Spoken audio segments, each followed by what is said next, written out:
Assalamualaikum, selamat pagi anak-anak kelas 3. Apa kabar kalian hari ini? Semoga kalian semua dalam keadaan sehat ya. Sebelum kita mulai, mari kita berdoa terlebih dahulu.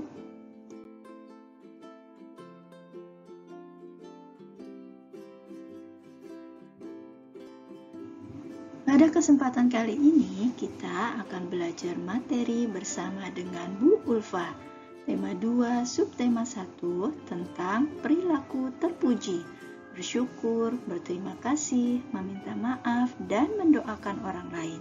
Kelas 3 SD.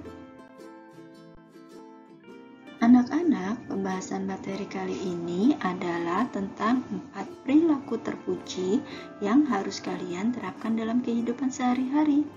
Apa saja ya 4 perilaku terpuji itu? Anak-anak ada yang tahu tidak? 4 perilaku terpuji itu adalah bersyukur, berterima kasih, meminta maaf, dan mendoakan orang lain. Apa saja ya pengertian dari masing-masing perilaku terpuji itu? Mari kita simak video ibu sampai habis ya. Pertama-tama kita akan belajar perilaku terpuji yang pertama, yaitu bersyukur. Anak-anak ada yang tahu tidak apa arti bersyukur? Bersyukur artinya menerima dan mensyukuri semua nikmat Tuhan yang Maha Esa. Berterima kasih kepadanya dengan cara mengingat atau menyebut nikmat dan mengagungkannya. Kita dapat bersyukur dan mengucapkan kata syukur dalam kehidupan sehari-hari. Perilaku bersyukur termasuk dalam pengamalan Sila ke-1 Pancasila dengan lambang bintang yang berbunyi ketuhanan yang Maha Esa.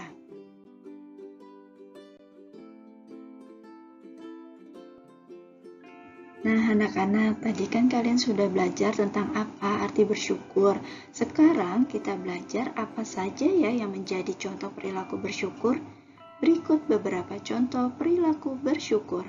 Yang pertama, meningkatkan ibadah dengan baik. Yang kedua, bersyukur saat diberikan nikmat sehat, tempat tinggal, setelah makan. Kemudian yang ketiga, berbuat baik terhadap sesama. Yang keempat, menjaga kesehatan jasmani dan rohani. Serta yang kelima, semakin rajin belajar. Siapa yang sudah menerapkan perilaku bersyukur dalam kehidupan sehari-hari? Lalu, perilaku terpuji yang kedua adalah berterima kasih. Apa ya arti berterima kasih? Berterima kasih artinya ungkapan rasa syukur baik berupa perkataan maupun perbuatan terhadap perbuatan yang orang lain atau kita lakukan. Jika ada orang yang berbuat baik kepada kita perlu mengucapkan terima kasih. Mengucapkan terima kasih membuat hati kita dan orang lain menjadi senang karena kita menghargai dan menghormati orang yang telah berbuat baik kepada kita. Perilaku berterima kasih termasuk dalam pengamalan sila kedua Pancasila dengan lambang rantai yang berbunyi kemanusiaan yang adil dan beradab. Setelah kita mengetahui apa arti berterima kasih, sekarang kita akan belajar beberapa contoh perilaku berterima kasih. Yang pertama, berterima kasih saat mendapatkan pertolongan orang lain. Yang kedua, suka berbagi dengan orang lain, baik makanan maupun hal lainnya. Yang ketiga, suka membantu orang lain yang kesulitan. Yang keempat, semakin rajin beribadah, tanda kita berterima kasih kepada Tuhan. Yang kelima, bersikap tulus dan rela hati. Siapa yang sudah melakukan perilaku berterima kasih? Perilaku terpuji yang ketiga yaitu meminta maaf. Apa ya artinya? Meminta maaf artinya ungkapan permintaan atau permohonan atau penyesalan atau menyesal dari suatu kesalahan yang telah kita buat dengan bijaksana dan penuh tanggung jawab. Terkadang kita melakukan kesalahan, baik disengaja maupun tidak. Saat berbuat salah, sebaiknya kita meminta maaf dengan tulus dan ikhlas dan niat untuk tidak mengulangi kesalahan kembali. Perilaku meminta maaf termasuk dalam pengamalan sila kedua Pancasila dengan lambang rantai yang berbunyi kemanusiaan yang adil dan beradab. Anak-anak, di sini siapa ya yang sudah melakukan perilaku terpuji meminta maaf? Apa saja ya perilaku terpuji meminta maaf itu? Berikut beberapa contoh perilaku meminta maaf. Yang pertama, meminta maaf saat melakukan kesalahan kepada teman. Yang kedua, meminta maaf saat terlambat mengumpulkan tugas.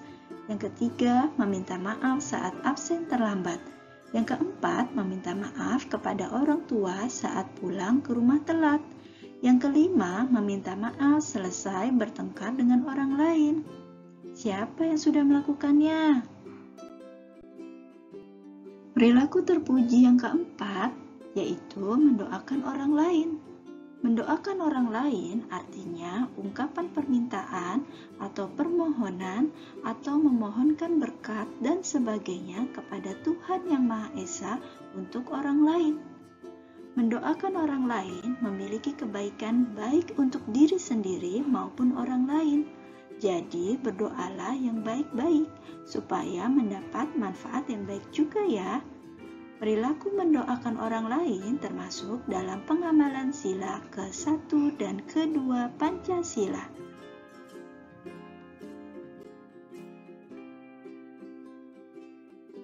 Nah anak-anak, tadi kita sudah belajar apa arti mendoakan orang lain.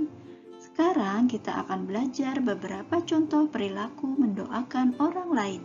Yang pertama, mendoakan teman yang sedang sakit supaya lekas sehat. Yang kedua, mendoakan korban bencana alam supaya diberi kesabaran. Yang ketiga, mendoakan teman yang akan bepergian supaya selamat sampai tujuan.